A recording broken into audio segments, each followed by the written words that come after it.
Okay. Good morning, everyone, and thank you for attending the Young Media Roundtable. My name is Maria Rosaria Sanna. I am Head of Marketing and Impact Manager at Tuarlo Magazine.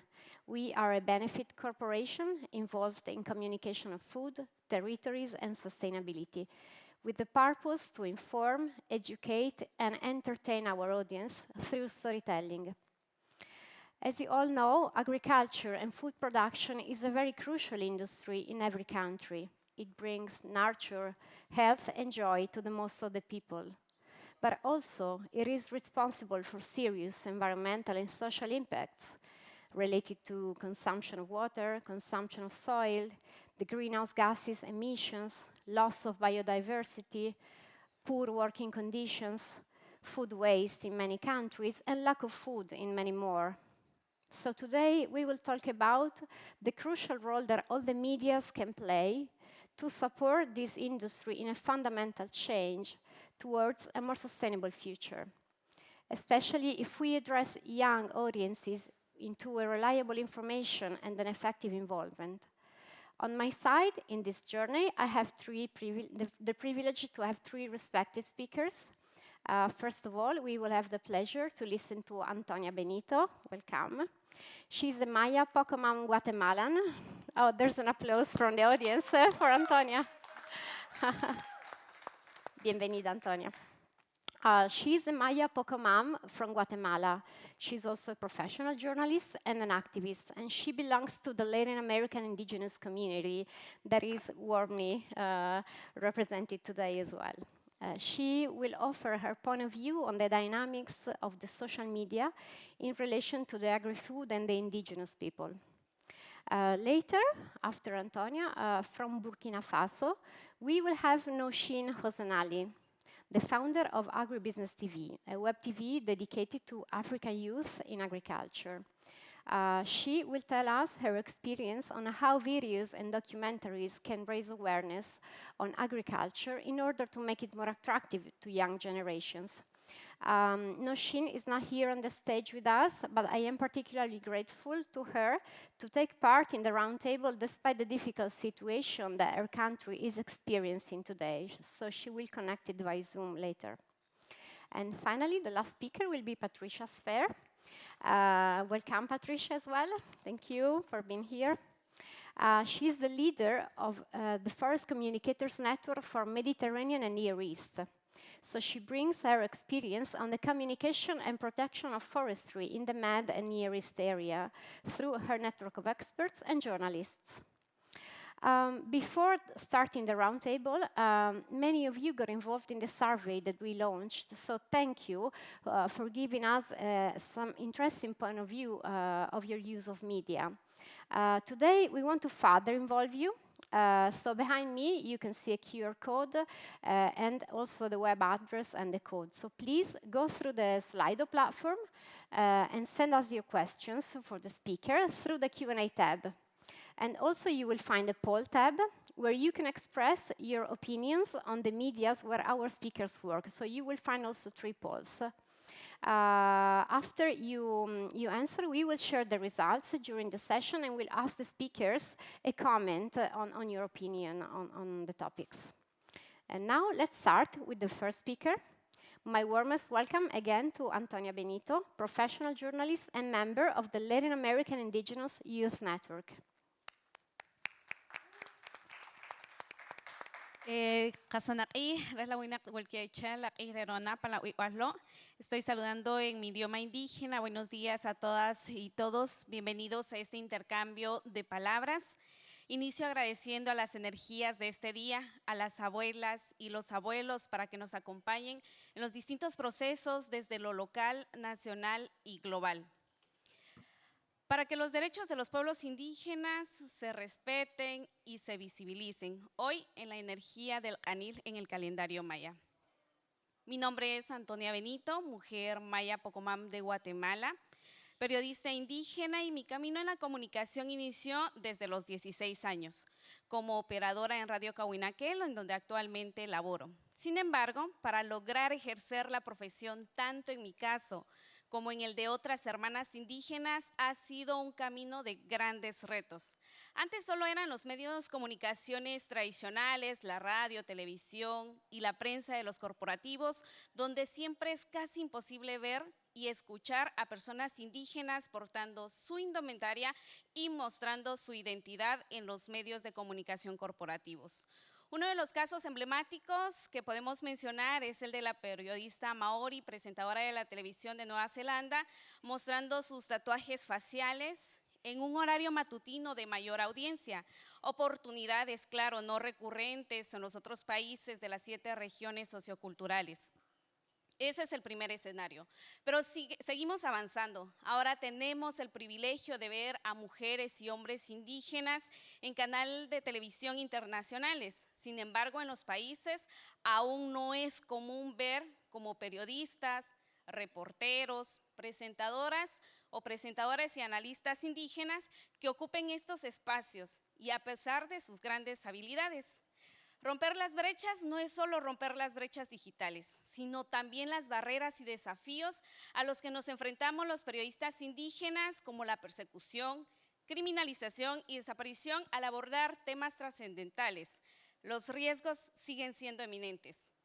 Las radios comunitarias lograron abrir esas brechas y ahora vemos y escuchamos a niñas, niños, jóvenes, mujeres y hombres indígenas el poder multiplicar sus palabras frente a un micrófono y dialogar en los idiomas indígenas sobre su identidad, cosmovisión y resistencia. La defensa de los territorios, los distintos procesos colectivos, también de lucha. Hablar sobre los mecanismos internacionales para empoderar con conocimientos y herramientas a las distintas generaciones.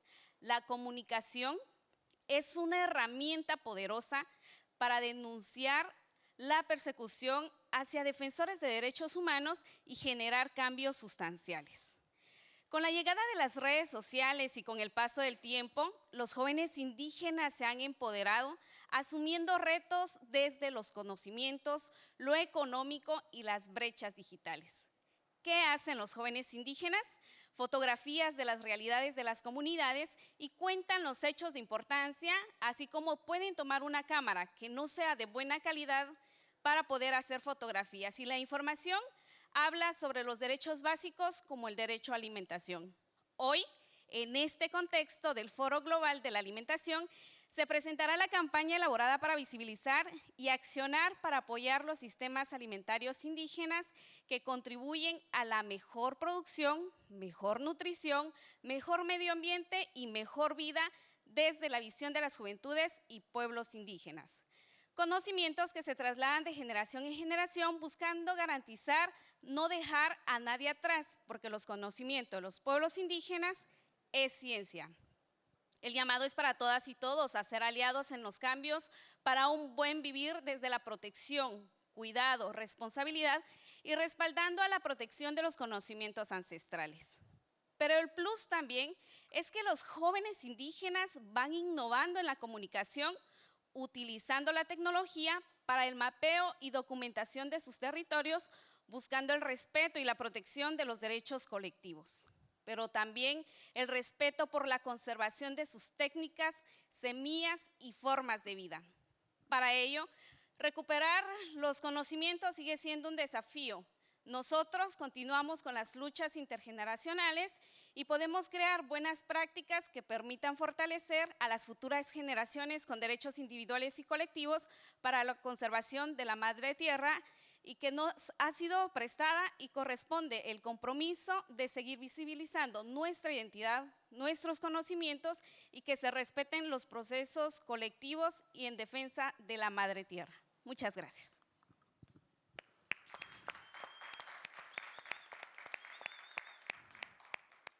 Okay, thank you, Antonia.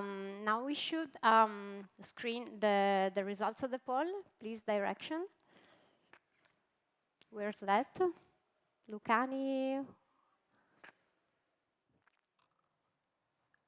Okay, so we asked to our audience, how often do you see indigenous young people represented on social media, with particular interest on the SDG number 2, zero hunger? But now, because in this speech, we are highlighting two major problems: the representation of indigenous people and the representation of you in relation to environmental problems as well. So just the audience answered 50-50. So sometimes they see you represented, but half of them haven't seen you represented ever. So what's your thoughts about that? Maybe from your perspective, you are approaching the social networks and you are getting represented at the end, but how we should see more, how can we do more, how can we see you more represented? Creo que lo importante va a ser el poder integrar a jóvenes indígenas de las diferentes regiones en instituciones como la FAO, que puedan ser proyectadas, pero también que si se va a visibilizar, que sea desde los permisos también de las autoridades, porque muchas veces el tema de la autorización, el tema de los permisos, el tema de las consultas no se da. Pero creemos que ahora existen jóvenes indígenas que hablan sus idiomas, que portan su indumentaria y que pueden hacer la diferencia tanto en los canales corporativos, que en su momento creo que hemos visibilizado la poca participación de las juventudes indígenas, de los pueblos indígenas, pero que sí las redes sociales han venido a dar como ese cambio, ese plus para visibilizar. Hacen falta muchas acciones, como el que en las mismas universidades, por ejemplo, puedan participar o puedan continuar su formación académica los jóvenes indígenas. Sin embargo, desde la población misma, lo posible es visibilizar y apoyar desde los mismos fondos que en su momento puedan hacer para empoderar a los jóvenes indígenas con elementos tecnológicos, pero también con los conocimientos que son muy necesarios, y a nosotros pues también el hecho de poder compartir los conocimientos creo que sigue siendo una de las brechas que debemos de ir rompiendo. Sin embargo, vamos avanzando. Hoy se presenta una campaña de jóvenes indígenas para visibilizar el sistema alimentario y vamos a ver a varios rostros de jóvenes que están aportando desde sus comunidades. Thank you, Antonia. Thank you. So you brought all the tribe today. It's nice to have you here. Thank you for participating.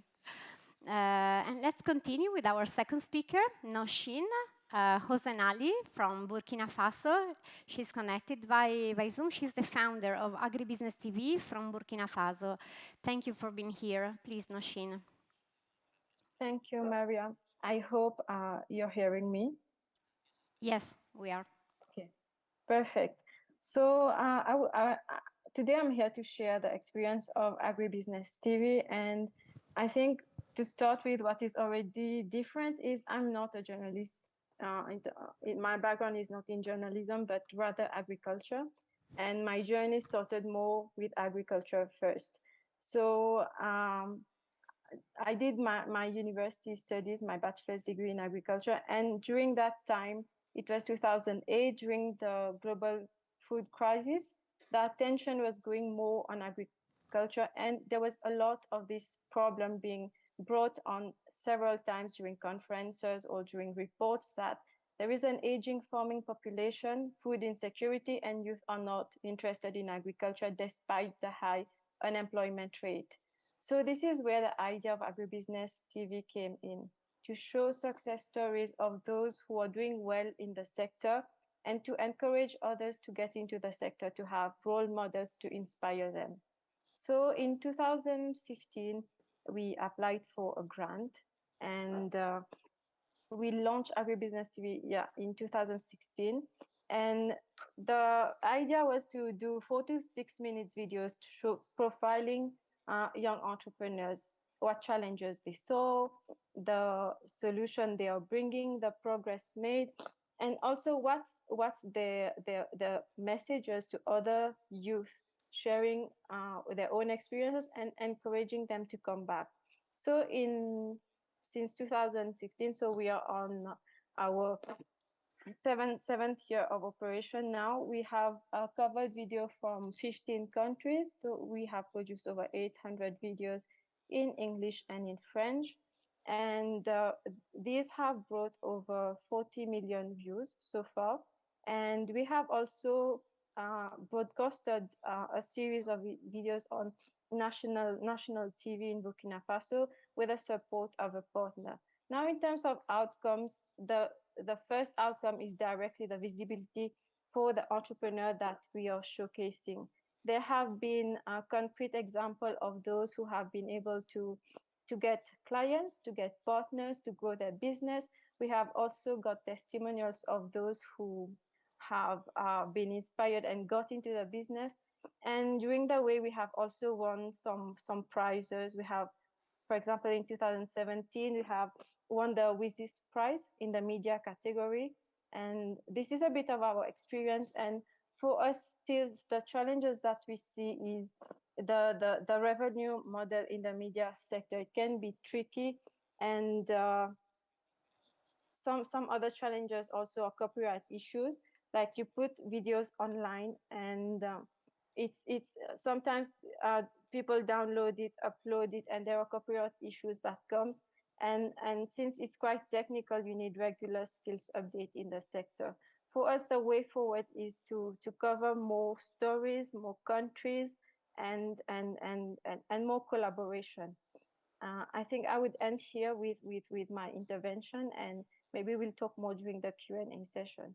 Thank you. Okay, thank you, Nashin. Thank you, Nashin.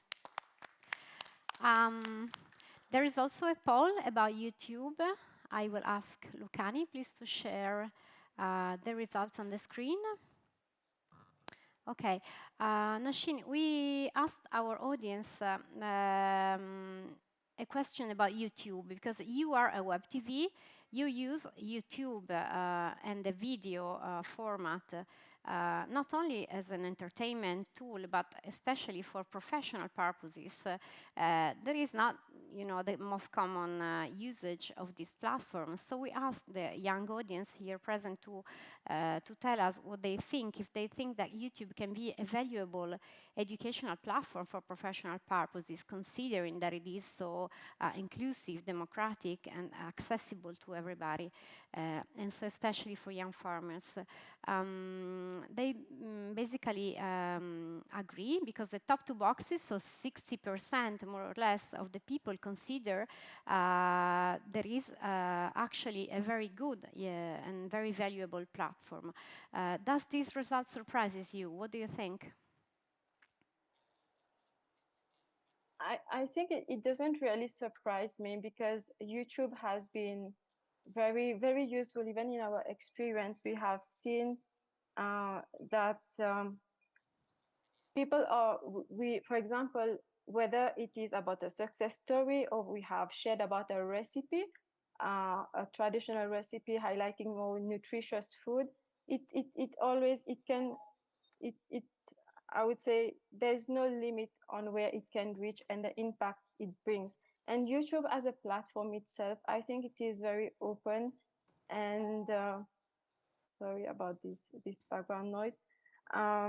Yes, for me, even in technical terms, I prefer YouTube over other platforms, because in terms of monetization as well, if you look at the business model, it's easier to monetize from YouTube. For example, Facebook, we cannot use it in Burkina Faso itself. It's not open in some countries. So in that sense, in terms of reaching out to an audience as well as monetizing from it, YouTube is a very good example. And we are really across all our platforms, we are really maximizing more on YouTube. And from the statistics, we can see that we are reaching people not just in Africa, but all across the world. Okay, very interesting and a very winning example, so many compliments about that. And now we move to our last speaker, Patricia Sphere. Welcome, Patricia. She's the head of the Forest Communicators Network for Mediterranean and the Near East. Thank you for, does the microphone works? Can you hear me? Okay. Yeah, Please. Good morning, everyone. Today, I would like to share with you a real and concrete examples on the power of communication in shaping opinions, creating movements, and giving you resourceful and applicable tips on the way you, as young individuals, can effectively use communication to induce change at the local, the regional, and the global level. By definition, communication is the process of exchanging ideas, thoughts, opinions, knowledge, and data so that the message is clearly received and understood. When we communicate effectively, both the sender and the receiver, they feel satisfied. Effective communication requires having a clear, a correct, and a precise message. It has to be short, concise, and well formulated to retain its meaningfulness. And language has to be checked, of course.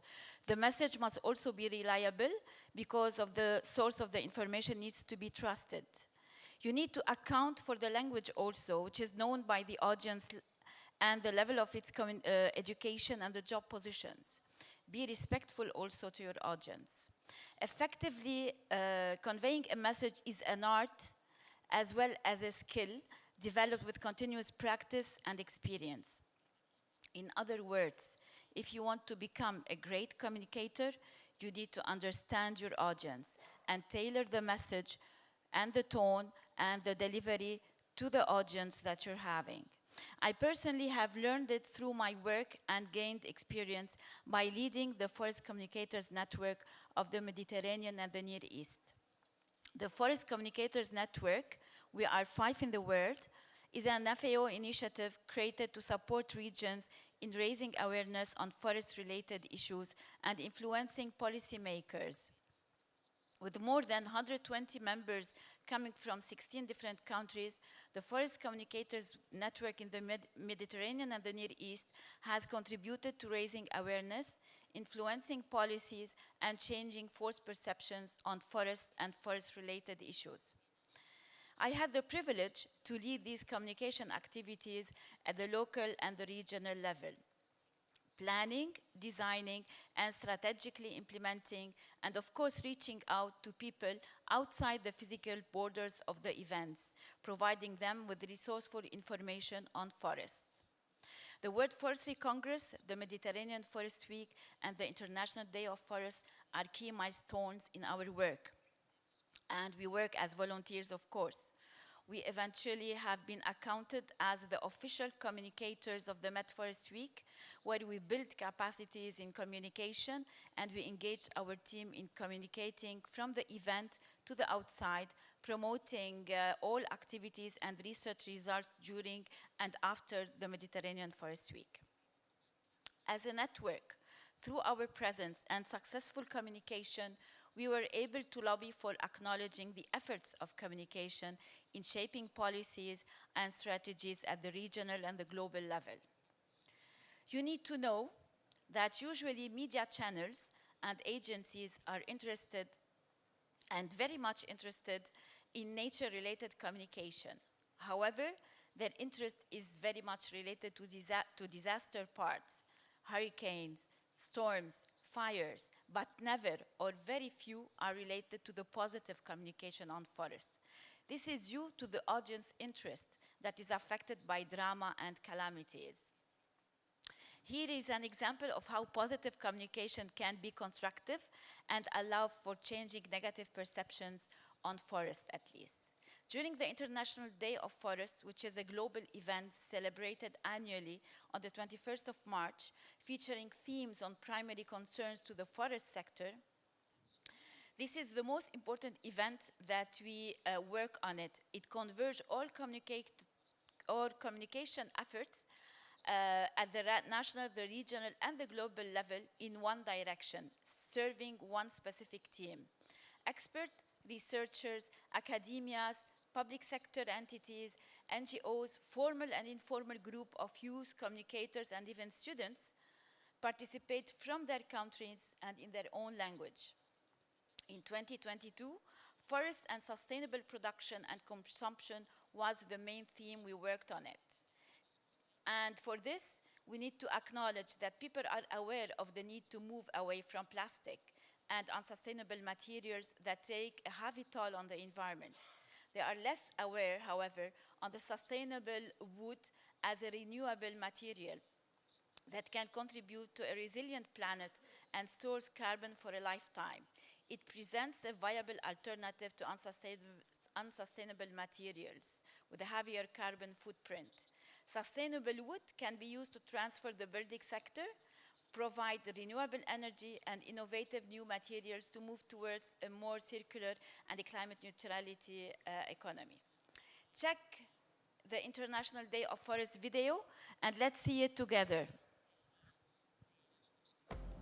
Wood helps provide millions of people with clean and safe drinking water, cook food, and build shelter.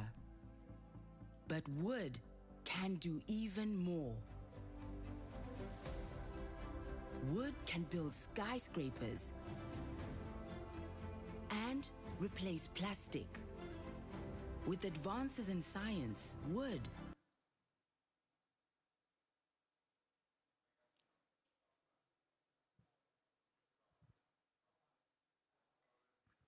Sound. And image as well.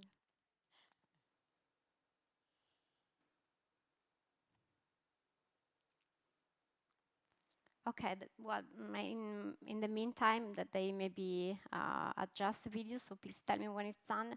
My comment is that I find truly interesting the message that you are conveying to create and spread a positive communication. So not only disasters, not only calamities, not only Campbell's soup thrown against sunflowers in London, but also talking about a positive message and trying to build the motivation, try to build responsibility. So how do you do that? We do that because we, as I said, we target well our audience, and I will tell you later how we work on the message itself. But you need to know that this video spot has made the turn all over the globe. It has been translated into 5 main languages and was broadcasted on France 24, on Dolce Vele, Euronews, Africa News, and all of it was, and it reached more than 650,000 people on social media. So that's the power of social media that we need to acknowledge also. Now that you are aware of the importance of this communication and the power it has, allow me to provide you with important tips to well design and plan your communication. You, as youth, you have a strong tool, which is the social media. And I'm totally confident in your eagerness to solve important issues of global and regional concern for the sake of the people and the nature. For designing your campaign, you need to think of being brave enough to really engage in the audience, demonstrate proof points and benefits in unexpected ways, and create movements that are rather just not only messages that you're sending. Although communication is an art and a dynamic power is given to successfully send and receive messages, the repercussions, once strongly done, can be seriously damaging and devastating. I fully agree that you need to take action and create an impact. But you need to be aware that to induce this change and create a momentum, 3 fundamental questions are to be answered. What are you ultimately trying to achieve? What's your outcome that you want to reach? What are you aiming for? And what change are you expecting? This is what we call purpose. Secondly, what do you need to overcome? Your enemy. And please check this video on water issues that we'll be showcasing too.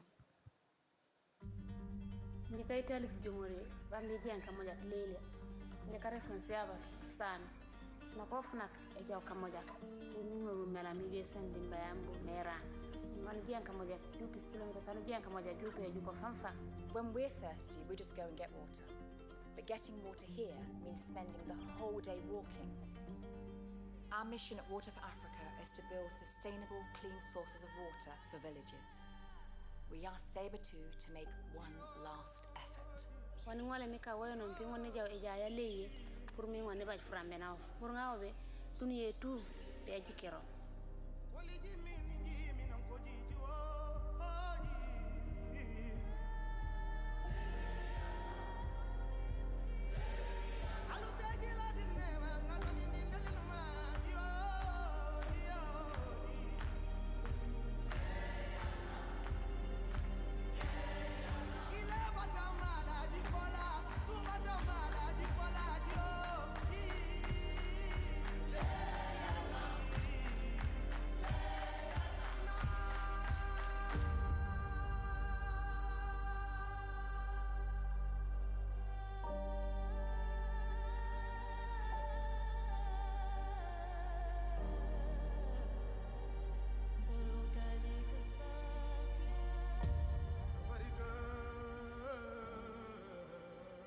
Siabatou Sané a parcouru les 42 km hier en marchant. Ces images avaient fait le tour du monde, d'abord le tour des réseaux sociaux. C'est une manière pour elle de récolter des fonds pour construire des pompes à eau dans son pays.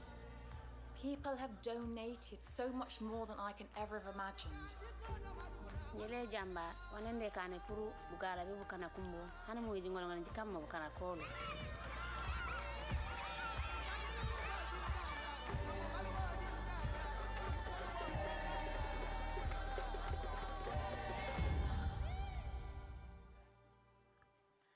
Wow. Thirdly, what reaction are you looking for? You need to know that apparently 85% of all the campaigns, they fail to draw attention if it is not in the first 2.5 seconds. And for this, we call it feeling. Check this one.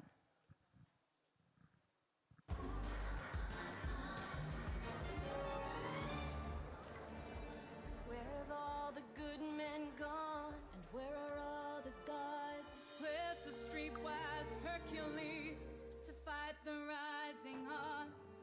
Isn't there a white knight upon a fiery steed? Late at night I toss and turn and I dream of what I need.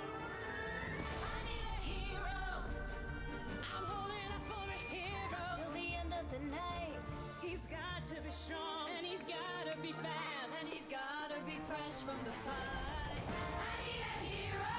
I'm holding out for a hero till the morning light.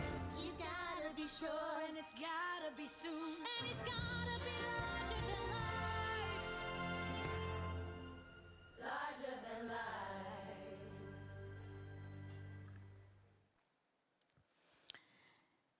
This is just to tell you that usually this is a powerful example of how to attract audience for alcoholic drinks. Usually communication campaigns related to beers are very much related to the harmful effect of responsible drinking, but that's a different message and it reaches better the audience. So I conclude by saying that you need to be heard. In a strongly connected world, we have all the tools to connect with the people worldwide. But at the same time, we need much greater efforts to engage them. This is all to say that together you are stronger, and together you can make a difference. Together your voice can be heard. It is by collective work that you can fight apathy. Grouping your efforts and channeling your energy in one common direction towards achieving one single goal is the enemy you are destroying.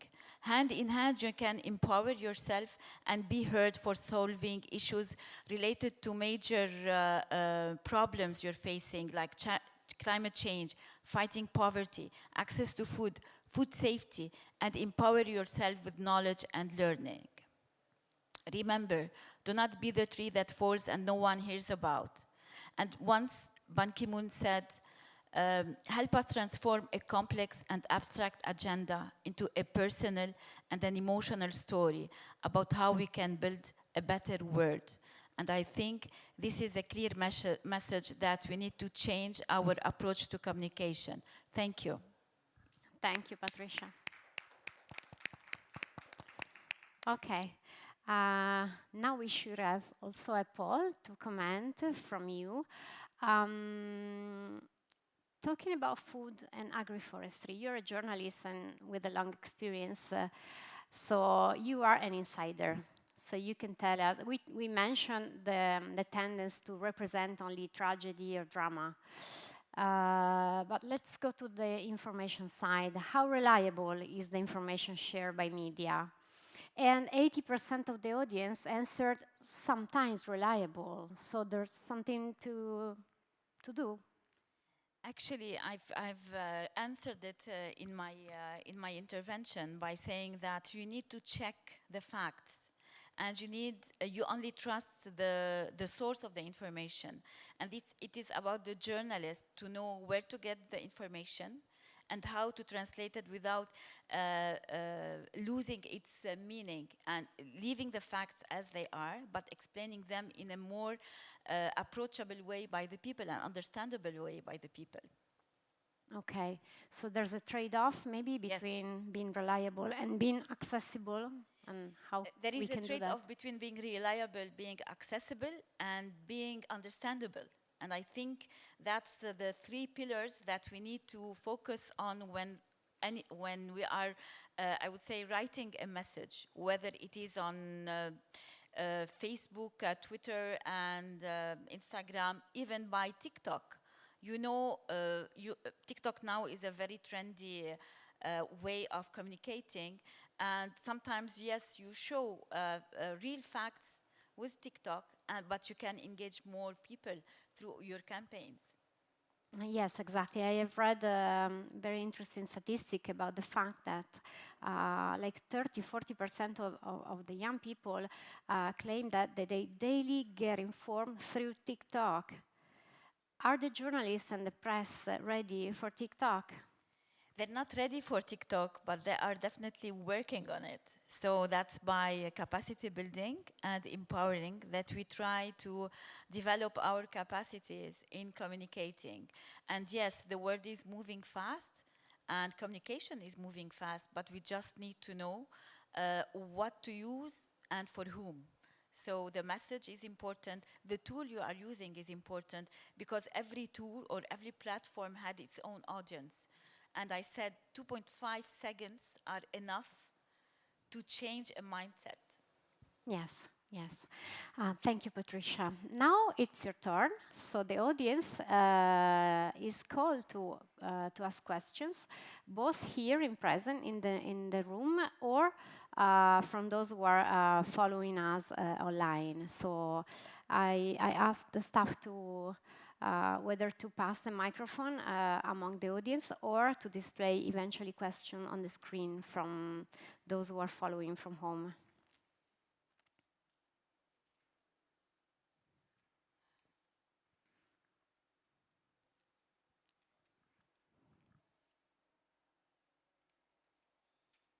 Okay, we have a question here.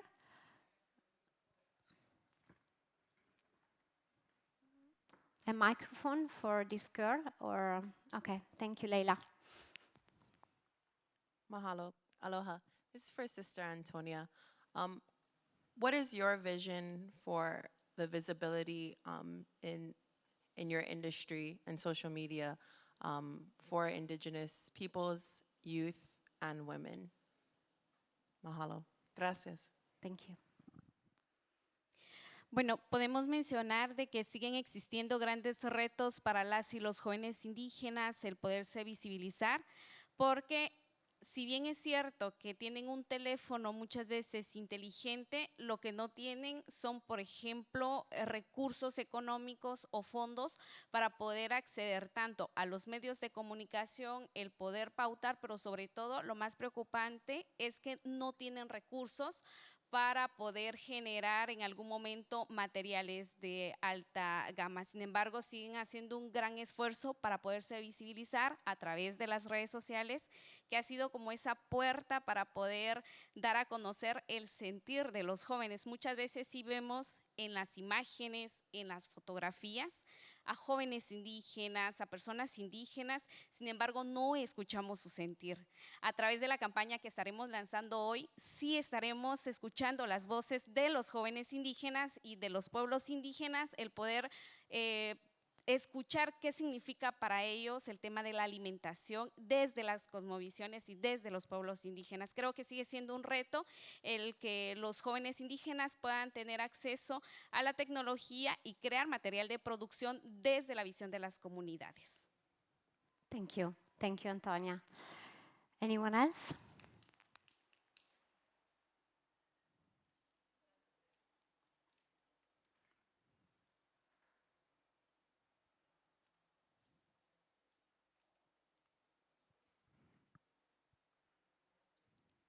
Okay, please let me know if there's further question or should I close the session? There's someone over there. Thank you. This is for all of the panelists. Just wondering if you have one success story that you'd like to share in the closing. Okay, Antonia, you want to start? Some successful experience? Creo que la historia de éxito que podemos mencionar es que a pesar de los grandes desafíos que enfrentan las mujeres y los jóvenes indígenas, hemos podido ir posicionando desde los diferentes espacios las temáticas de pueblos indígenas. Quizá no hay una historia en específico porque cada uno de ellos sigue rompiendo retos y brechas, pero el hecho de visibilizarlos a través de los medios de comunicación comunitario, en mi caso podría mencionar el de la radio comunitaria, que tuvo que romper varias brechas, dentro de ellas la principal, que es la económica, para poder tener una radio legalizada, se le llama en Guatemala, pero contar con una frecuencia radiofónica es una gran historia de éxito porque se cuentan historias desde los idiomas indígenas, específicamente desde el idioma Pocomam, y ahora rompiendo aún más brecha, estando en las redes sociales, porque no solo se trata de tener un teléfono inteligente, es saber cómo utilizar ese teléfono inteligente. Entonces, vemos ahora a varias jóvenes, a varias mujeres indígenas, el poder asumir el reto y poder visibilizarse utilizando su indumentaria y sus idiomas, que sabemos de que eso nos permite también el poder llegar a más personas y poder evidenciar que los pueblos indígenas también tienen sus derechos y el irse posicionando para poder lograr grandes cambios desde lo local hasta lo global. Thank you, Antonia. Noshina, any successful stories from Agribusiness TV? Yeah, we have received many testimonials. I would say I see the success story at two levels. First is the one who has been showcased in a video. I will take the example of one entrepreneur in Burkina Faso who manufactures and commercializes incubators for chicks. So he was working in the side of the house in the garage. He didn't have a workshop or anything. After the video was broadcasted, he got clients. He also got partners, and also he was able to get funds to open a workshop, provide better, produce bigger incubators than that he was doing, and he opened new branches of his business. So for us, these little successes, it's something to show the power of, just showcasing a story to the world can change the life of one person. On the other side, if I take the example of one student from Côte d'Ivoire, she watched one of our videos and said, okay, if that person did it, I can also do it. So we went back to her because she wrote to us on Facebook to tell us, I watched these videos and I was so inspired that despite being a student, I started a small crop production business on the side. So we went to her place and documented her story, and she's also on our platforms now. And we realized after 2-3 years of broadcasting that there are so many such inspiring stories that together with a partner, we selected 24 entrepreneurs. We went back and interviewed them again to see what difference has been made after their story was brought forward. So for each one, we have a story in a publication format, and this publication is available online. It's in French. The name is Ils l'ont fait. If you should search for it, you will find it. There are these 24 stories that we have been able to document. And yeah, I think this is one of the success stories for us, to see that what the work that we have been doing has impact on our life and changing a bit the narrative, and us being able to tell our own stories. Thank you. Thank you, Nosheen. And now Patricia's turn. I would like to share the experience of the International Day of Forest. This is an annual event. We prepare it in 1 year, and all the efforts are focused on one specific direction. So we build the spot, we build the hashtags, the captions, the messages that we want to disseminate, and it's being translated into all the languages. So people would focus and work on the same direction, sharing the same hashtags, sharing the same captions in different languages, and the spot itself makes the turn on all the media channels in the world. So I think this is a very powerful example how communication can change mindset. Personally, I come from Lebanon. This is the wood, cutting wood to produce something is already something that is banned. So it was very challenging to us to change the mindset and the perceptions of the people to accept that you can cut wood in a sustainable way and move forward. So this is a real example of a success story where we have changed the perception on wood, and we said wood is good, and that's how we moved forward with it. And it was a very successful campaign in the region, in the country, and at the global level.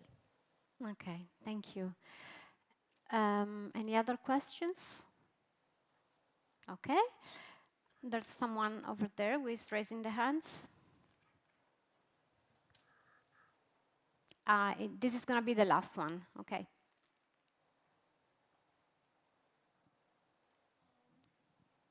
So firstly, thank you for such an insightful conversation. I have a question for Ms. Patricia Sfer. What do you think is the role of the government in connecting the socio-environmental issues and youth and also media all together? I will answer you in a different way. You don't have to look at the government to look at the environmental issues. Usually governments are responsive. Most of them are responsive to specific situations.